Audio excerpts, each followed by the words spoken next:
Hey! um, so I haven't made a video in just about 3 years exactly. And a lot has gone on since then, so I'm gonna do like a little get ready with me, even though I have literally nothing that I'm doing today because my class got canceled. So, there's a lot to talk about. It's been 3 years. A lot happens in 3 years, you know? So, if you don't know, hi, my name is Hannah. I'm 20. I live in Central New York, and I'm currently a college student at one of our local community colleges. I am studying liberal arts at the moment, but once I transfer to a 4-year, I'll be studying communications and mass media. So big dreams there. I'm sorry if I'm so awkward. I don't know how to do this. I have never talk on camera. I just post stupid stories on my Instagram account. So I'm tongue-tied.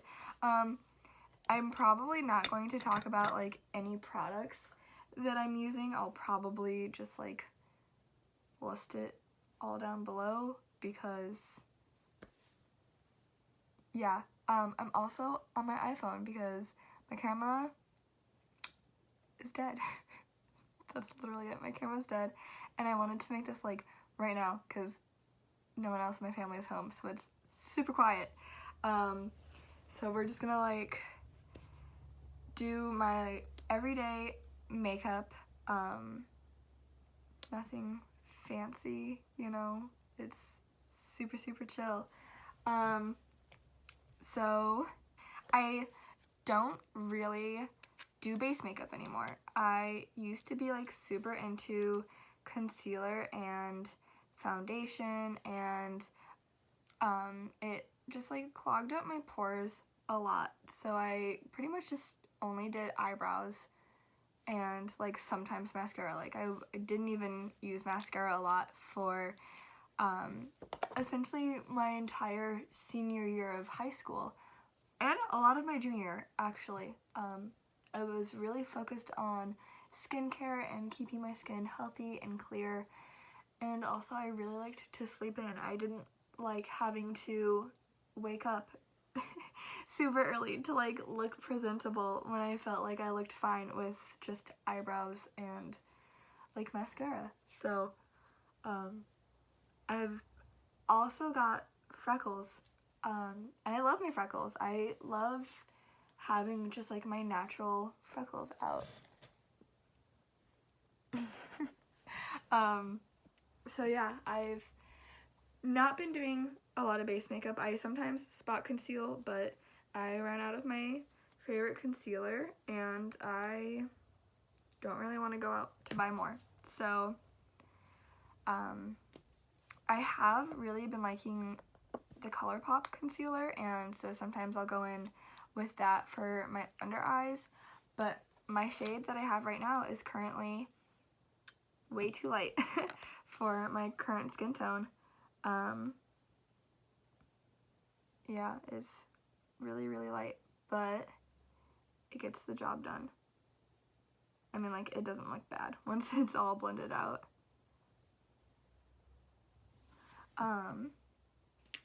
What else? I have been working as a nanny for the last year. I have been with the same family for a whole year now, and their little girl is 2 years old, and she is, I would say the love of my life, but that would be really weird. I absolutely love this little girl to death. She is my favorite part of my day, and I had originally wanted to go to college to be a teacher, but I don't know what changed. I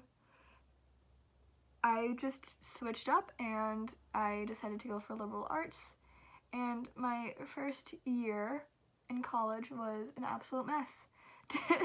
to say the least. College is not for everyone, and it definitely wasn't right for me at the time. I was working 40 hours a week. I just became a manager at my local Rite Aid that I had been working at for like 2 years at that point. And I was going to school full time, and it was really, really hard. It took a really big emotional toll on me, and because I wasn't ready, a lot of kids aren't ready to go into college right after high school, and I wasn't one of those. Even though I thought that I was, I thought I had it all figured out. So my grades really, really suffered, and it didn't reflect who I actually was academically or socially, for that matter. I can talk. And so I left. I left college. I thought that I was going to move to a different city, which didn't end up happening, and I took a year off from college, and it was really, really needed. I was working at Rite Aid for that year that I was off, and I was nannying at the same time, so I was averaging 60 hours a week, and I was trying to model all at the same time, and it was really, really hard working that much and trying to stay creative is definitely not an easy thing, and anyone who can do that, and anyone who can like do multiple things at a time, like having children or going to school or working at the same time, are absolutely incredible people. And if you have people like that in your life, you should definitely like pat them on the back for doing such a good job, because it's really, really hard. And I decided to leave my Rite Aid, which was the best decision that I have ever made, and I started working at an after-school program. And over the summer, I decided that I wanted to go back to college. It was like super, super, super spur of the moment. I registered like 2 weeks to a month before classes like were filled up and classes were starting. So it was really, really spur of the moment, and I've really, really been loving it. I still nanny, and I still work at the after-school program when I can, but overall it's been really, really good, and I've really been liking it. So I asked on my Instagram and on Facebook like what kind of questions and what things people wanted me to talk about, and so one of my dear friends asked me the question, what experiences have shaped you?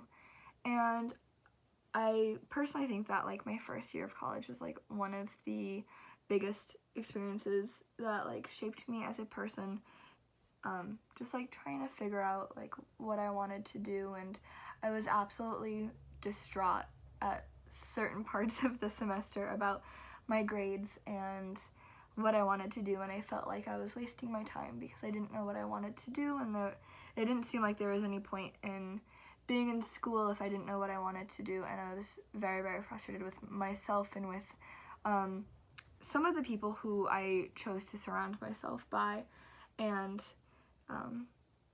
I ended up switching my major 3 separate times in about the span of 2 weeks, and I think my advisor probably hated me, but she's an amazing woman, and I absolutely love her to death. She's great now, and she was so, so happy and excited when I decided to come back to school, and she has been a really, really, really good support during my time back, and she's been an absolute doll. But, so I switched my major a few times and thinking that that would make me feel better, and it didn't. But evaluating who I was surrounding myself by and who I decided that I let on my team, and then changing that to fit accordingly, because some of the people that I had decided to surround myself by definitely weren't on my team for the right reasons, and that itself was taking a large toll mentally and emotionally and even physically. It was really, really hard. And ever since I've like looked at that and I've decided to surround myself around different people, it's really helped a lot to figure out like what path I wanted to be on and who I wanted to be as a young adult and as a female and as a student and a contributing member to society. It's really, really helped shape me to sit down and completely have my life crumble, so to say, in like the most first world way. Yeah, I can't, yeah, that's the biggest thing that I think has happened. And then, why I went into modeling, that's a good question. Because it's something that I think about kind of often. It's like, why am I here? Why am I doing this? Like, is this superficial? Should I be doing this? Is it something stupid? Is it something I can make a career out of? Is it just like for fun or for entertainment? And the best question is all of the above. It is everything. I went into modeling because I really, really liked fashion, and fashion was a huge part of my life, and something that I had wanted to do professionally. I thought that I had wanted to be a fashion designer when I was younger, and turns out I'm really bad at sewing and I don't really like to sew. So the like next thing that I could think of was model. I can model clothes, like duh. And so me and my best friend, she wanted to be a photographer. She still does.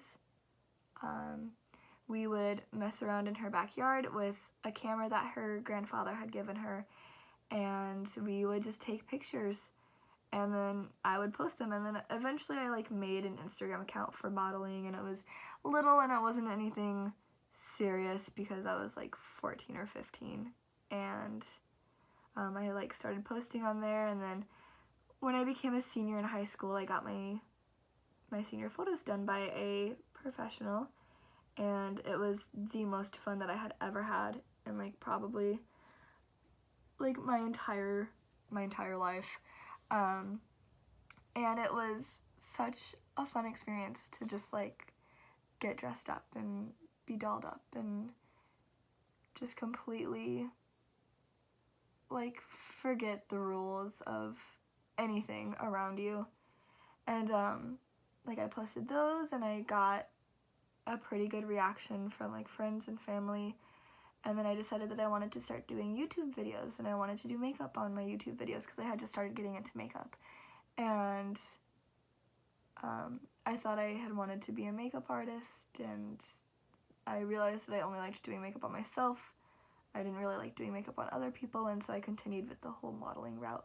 And it's really opened me up to a lot of unique opportunities that I wouldn't have ever had the chance of having, which I am so absolutely thankful and grateful for. And all of the people in my life who have supported me with modeling, I am so beyond grateful for. So I've done a lot of bridal, and I've done a fair amount of like lifestyle and just like my own personal fashion sense, and I've been able to model for like smaller clothing brands, and I've modeled for a hairdresser, and I've modeled for jewelry designers, and a lot of everyone has been local, and so it's been really, really cool being able to work with people locally and be able to meet more of the people in my community who are also creatives, and being able to create something that is unique and special to me and to us and to our community as a whole. It's been really, really fulfilling, and I don't think I would ever want to be a commercial model or like a runway model. Being able to work with smaller brands and more like community-led businesses is what's really important to me at the moment, and I'm sure it'll always be very important to me. But that's like really been a big contributing factor in who I decide to work with and the people that I decide to work with, and yeah.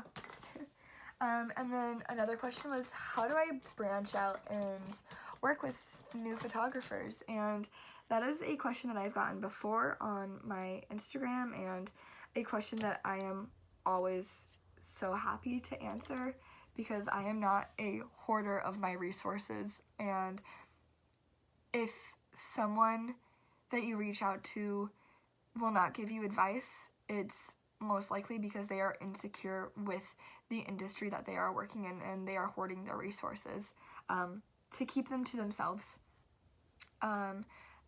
I worked with the photographer that I worked with for my senior photos, and she introduced me to a dress designer who I've worked with quite a lot. And through that photographer and that dress designer, I reached out to other smaller local photographers, and I have worked with college students who are photographers, and I pay for a lot of my photo shoots, and I have done time for print, and I have done makeup for photo shoots, and I've traveled a lot on my own expenses to meet photographers and other models and other designers and other makeup artists.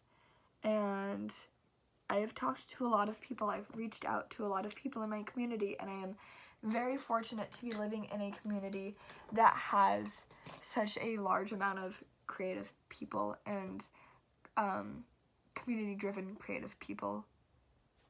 And it's a destination place for weddings, which has been very fortunate. So I've just reached out to a lot of photographers, and I have said I am willing to pay, but would you like to collaborate? We can do something you've wanted to try. I have my ideas, and a lot of times a lot of photographers are willing to do time for print, but if they're not, I always offer to pay their full prices, and I would never expect a photographer to work for free, especially if that is their main source of income and that is their livelihood. Just how you wouldn't ask a baker to bake you something for free, you wouldn't ask a floral designer to make you an arrangement for free, you wouldn't ask a house painter to paint your house for free, because exposure is not what's going to put food on the table, and it's not going to put a roof over your head unless you are getting exposure from the bigwigs.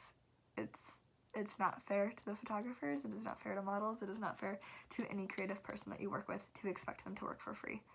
And that is the biggest thing that any person who is aspiring to do anything in any creative field needs to know. Do not work for free. Do not expect someone to work for free. Do not expect someone to work for free. If you decide to work for free, that is all up to you. So it is very fulfilling in certain cases, and other times it is absolutely draining and disheartening. But that will come with a lot of things that you may do in your life. I forgot something in my eye, I'm so sorry. Another question was, what do I do to inspire me for shoots, and what motivates me with shoots? And Pinterest, Instagram Explore page. I have found so many good ideas and then taken them and made them my own because of the Instagram Explore page and because of my Pinterest, and it's helped me branch out so much, whether it's been with makeup or styles of fashion or styles of hair, if it's my nails, if it's photography styles, if it is editing styles. Instagram Explore page, hashtags, location tags, just taking inspiration from things in your daily life that you wouldn't think could apply to something, and then drawing it into a certain aspect of your what you're planning on doing creatively. It is the best. writing everything down. I have to write everything down. Otherwise, I forget exactly what I want to do, and it's gone forever, essentially. Yeah, it's hard to stay creative. Sometimes I get in huge creative ruts, and I feel like my creative world is falling out from under me, and it's okay. It is okay to fall off the wagon, and it is okay to get back on the wagon once you are ready. It happens to everyone. It happens to a lot of creatives in different fields. It happens to non-creatives in their fields, and it is okay. And sometimes you need a mental break from social media to be able to get back on that bandwagon. And that is something that I have had to learn and had to come to terms with, is that it's okay to take breaks in social media, even if you are working in social media. And a lot of people understand, which is something I didn't think would be the case.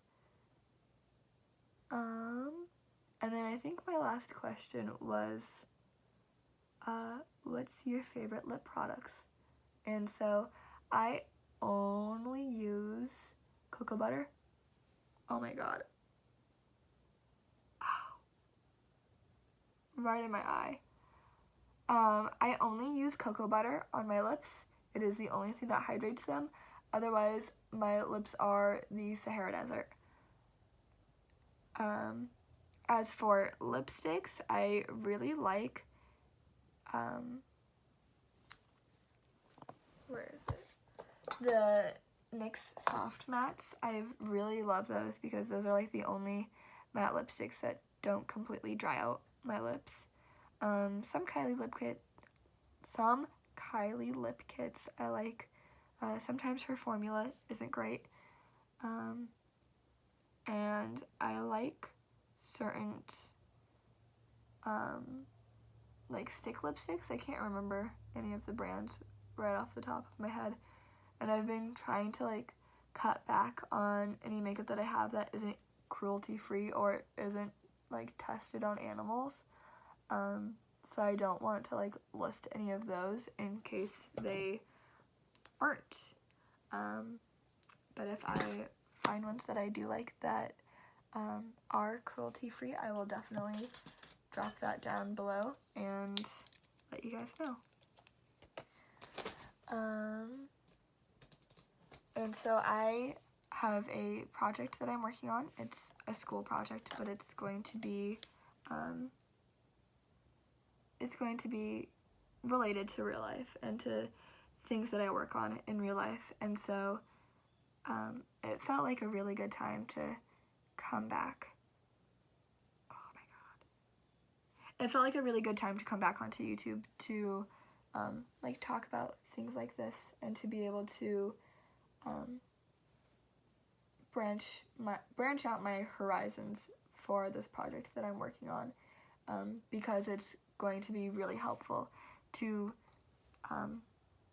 people that are in the industry on a smaller scale, like me and like other photographers that I work with and other models that I work with.